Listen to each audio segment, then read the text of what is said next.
Press conference में कहा कि समाज की किसी भी बेटियों पर अत्याचार को रोकने हम सबको खड़ा होना पड़ेगा। लक्ष्य सनातन संगम के राष्ट्रीय संचालक सलाहकार एवं हिंदू जन जागृति के सदस्य विशाल ताम्रकार ने कुम्हारी में आयोजित पत्रकार वार्ता में कहा कि अखंड भारत के निर्माण के लिए आज परिस्थितियां सामान्य नहीं है। हमारे देश के 9 राज्य ऐसे हैं जहां बहुसंख्यक अल्पसंख्यक हो गए हैं और हम अल्पसंख्यक की परिभाषा ही नहीं समझ पा रहे हैं। उन्होंने कहा कि बेटियों पर अत्याचार, धर्मांतरण एवं लव जिहाद जैसी समस्याएं देखने को आ रही हैं। इस पर हम सबको मिलकर काम करना होगा। उन्होंने यह भी कहा कि देश में बड़े बड़े मंदिर हैं जहां करोड़ों अरबों का चढ़ावा आता है। ऐसे धन का इस्तेमाल गुरुकुल बनाकर बच्चों को निःशुल्क शिक्षा दी जानी चाहिए। साथ ही उन्हें सनातन धर्म की जानकारी दी जाए ताकि बच्चे अच्छे बुरे का भेदभाव बेहतर तरीके से समझ सकें। उन्होंने कहा कि आज प्रदेश में प्रत्येक व्यक्ति को सोचने की आवश्यकता है। हमारा अर्पण और समर्पण का भाव ही देश को सुरक्षित कर सकता है। हमें समर्पित भाव से अपना तन मन धन समर्पित कर राष्ट्र निर्माण में बेटियों की सुरक्षा हर हाल में करनी होगी। वहीं इसे लेकर विशाल ताम्रकार एवं अमरजीत सिंह गिल ने विस्तृत जानकारी न्यूज़ टीम को दी। मैसेज ये देना चाह रहे हैं, पूरे समाज के लोगों को अपने सामाजिक स्तर पर बैठक रखकर जागरूकता करना पड़ेगा। बिलासपुर में यदि किसी घर पर प्रशासन दबिश देती है और 400 हिंदू लड़कियों का फोटो निकलता है और उसे क्रॉस का चिन्ह बना रहता है और उसके पीछे उनका पूरा बायोडाटा रहता है, तो हमें लगता है कि अब विकराल परिस्थिति आ गई है। प्रत्येक दिन हमारे पास फ़ोन आते हैं, कभी हम किसी थाने में जाते हैं, कभी हम किसी थाने में जाते हैं। थाने में जाना हमको बंद करना पड़ेगा। थाने के पहले हमको भूमिका समाज में जागरूकता करना पड़ेगा ताकि हम अपनी बहनें और बेटियों को बचा पाएं, क्योंकि लगातार लव जिहाद के मामले आ रहे हैं। चलो ठीक है, किसी कारण से यदि बेटियां किसी अन्य समाज में जाती हैं और सुरक्षित रहती तो ये बातें नहीं उठती, लेकिन हम देखते हैं अंकिता को झारखंड में उसी के घर पर जिंदा जला दिया गया।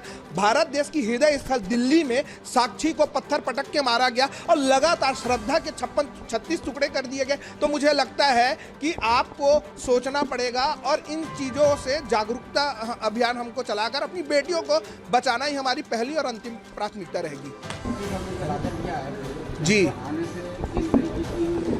समाज में बहुत बड़ा बदलाव देखने के लिए मिला और टाइगर राजा भैया ने स्पष्ट कहा है, हमें किसी के जमीन को छीनने के लिए ताकतवर नहीं बनना है। हमें किसी की बहन बेटियों की आबरू इज्जत को लूटने के लिए ताकतवर नहीं बनना है। हमें ऐसे किसी चीज के लिए ताकतवर नहीं बनना है। अपने बेटियों की रक्षा सुरक्षा के लिए शस्त्र और शास्त्र का हमें अभ्यास और ज्ञान लेना बहुत ज्यादा जरूरी है। स्पष्ट संदेश है, आप प्रशिक्षण लीजिए। गांव स्तर में, शहर स्तर में अपने परिवार को सुरक्षित रखने के लिए योजनाबद्ध तरीके से कार्य करने की आवश्यकता है। सनातन धर्म की बात हो रही है। मैं सनातन धर्म के बारे में बताना चाहूँगा और बोलना चाहूँगा।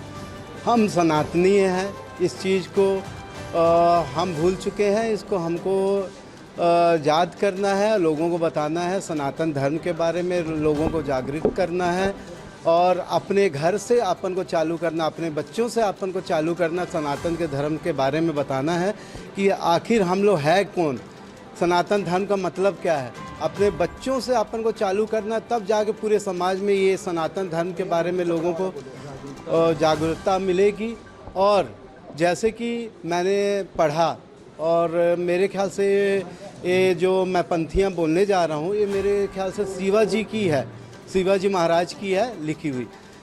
जैसे कि अपन को रोटी, कपड़ा और मकान के बारे में चिंता होती है, वैसे ही हम लोगों को धर्म के बारे में, धर्म को मजबूत करना है, सोचना है धर्म के बारे में और धर्म को मजबूत करना है। जहाँ धर्म कमज़ोर होते हैं वहाँ रोटी छीन ली जाती, कपड़े उतार लिए जाते हैं और मकान जला दिए जाते हैं।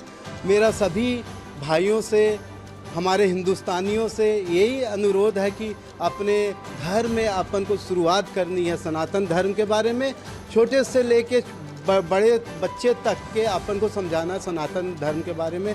और रही बात नशा पत्ती की, नशा हम लोगों को कमज़ोर कर रहा है, हमारे वंशों को कमज़ोर कर रहा है और कमज़ोर करने वाले हमारे पड़ोसी देश हैं, जो हमारे को जैसे लकड़ी में घुन लगती उसी प्रकार के से हमारे नौजवानों को ख़त्म करते जा रहे हैं और हम लोग कमज़ोर होते जा रहे हैं।